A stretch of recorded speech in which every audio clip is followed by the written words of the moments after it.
No sé si nos puede hacer un balance de esta mañana. Está en el 1 de 2. ¿Cuál es la situación en la Comunidad Valenciana? Bueno, en estos momentos la situación ya se ha estabilizado, la tempestad ha pasado y ahora es el momento de evaluar. Se está haciendo por parte de los distintos ayuntamientos con la colaboración de la Generalitat, y una vez efectuada esa evaluación se tomarán las medidas pertinentes para apoyar a aquellas poblaciones que han sufrido tan directamente este episodio climatológico, a los que desgraciadamente la Comunidad Valenciana está acostumbrada, pero que siempre, sobre todo, lo fundamental y lo básico es que no ha habido pérdidas de carácter personal. Ha habido algunas personas que lo han pasado muy mal, algunos heridos y algunas situaciones de enorme incertidumbre, pero gracias a todos los esfuerzos ha sido posible salvar vidas, que es siempre lo fundamental, lo básico. Por lo demás, todo lo que ha sido también la propia incidencia en las fallas, tanto en la ciudad de Valencia como en las otras ciudades, lo que representa finalmente es la superación del espíritu fallero, que es de alguna manera lo que hoy reivindicamos aquí, ¿no? Las fallas, más allá de los monumentos, es ese espíritu común de fraternidad y de creatividad que siempre, al final, es lo que genera convivencia, y es lo que son las fallas, un enorme ejercicio de convivencia. Es la perfecta metáfora de que las fallas se queman para renacer, lo que ha pasado un poco aquí, una desgracia, y al final levantan la falla a pulso, se ayudan unos a otros. Efectivamente, yo creo que ese ejercicio de compañerismo, de fraternidad, de generosidad, eso que representan las fallas, cuando hay más situación de dificultad, más es grande la respuesta, y ha habido una respuesta enorme. Esta es una falla que es una falla con una gran sensibilidad social, que además está asociada al ejercicio de la inclusión, que es un atributo básico de una sociedad como la valenciana, y pues se ha demostrado esa capacidad, ese espíritu, esa fortaleza en un momento de desgracia. Venimos arrastrando muchas desgracias, y este año es más importante que nunca quemar las fallas para, de alguna manera, iniciar una primavera, aunque sea en otoño, de recuperación. Un binomio trágico, ¿no? Pandemia y Dana. Sí, la verdad es que la pandemia ha sido muy dura, está siendo aún, porque no ha acabado. Es muy importante también volver a insistir hoy en la necesidad de que estos días de fallas tengamos la máxima prudencia, que respetemos todas las normas, que se haga fiesta, que se visiten los monumentos, pero con la máxima seguridad. Eso es fundamental.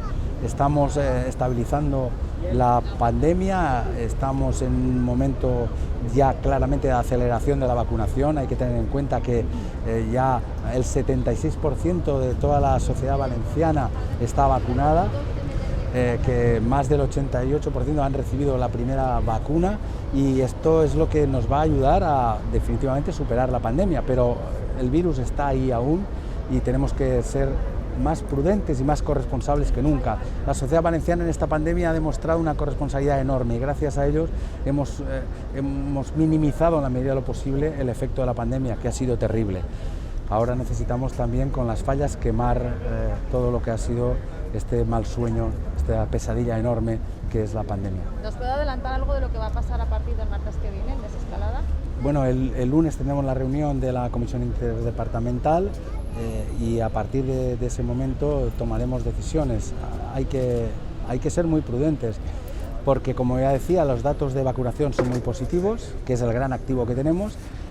Los de incidencia acumulada también son positivos, porque hemos bajado de 200, pero continuamos teniendo aumentos a veces en zonas determinadas de contagios. Continúan habiendo más de 300 personas hospitalizadas, y por tanto vamos a tomar decisiones desde una prudencia, pero ya sí con un objetivo, que es que el 9 de octubre, la fiesta de los valencianos, tengamos una comunidad valenciana inmunizada. Forma parte de la actualidad del día. ¿Cómo valora el dato del paro en la Comunidad Valenciana? Ha crecido en la mayor región en toda España. Bueno, ya saben que siempre en el mes de agosto el paro crece en la Comunidad Valenciana. Es una cuestión estacional por toda la cuestión del empleo temporal. Crecimos más a principio de verano y ahora pues baja la ocupación. En cualquier caso, lo que hay que mirar es de qué manera vamos consolidando empleos más allá de la precariedad y sobre todo superando el desfase, el decalaje que existe en el mercado de trabajo. Porque por una parte necesitamos muchos empleos porque hay mucho paro y por otra parte se ofertan muchos empleos que no se cubren. Por eso la formación profesional es fundamental, las políticas activas de empleo también y bueno, yo creo que en este tiempo estoy convencido que continuaremos superando el gran problema que tiene este país, que es el paro. Hay que tener en cuenta que incluso después de la pandemia la Comunidad Valenciana aún tiene cifras de empleo mayor que teníamos en el año 15, por tanto el horizonte, yo creo sinceramente que con los fondos europeos y con la fortaleza del tejido empresarial y productivo de la Comunidad Valenciana van a ser positivos en los próximos meses. Presidente, en un rato se reúne con Pilar Lima para abordar ese relevo del vicepresidente de Dalmau. ¿Está todo encauzado ya? Bueno, yo creo que sí, es una decisión que tiene que tomar este grupo que apoya al gobierno, el grupo de Podemos, y bueno, vamos a tener una reunión en la que vamos a hablar desde luego de esta cuestión, pero también sobre todo del fortalecimiento de una opción de progreso para la Comunidad Valenciana. El gobierno de la Generalitat va más allá de los partidos que lo sustentan. El gobierno de la Generalitat es el gobierno de toda la sociedad valenciana y por tanto tiene que asumir siempre su responsabilidad mirando por el interés general, que es lo fundamental. Muchas gracias, muchas gracias. Hasta luego.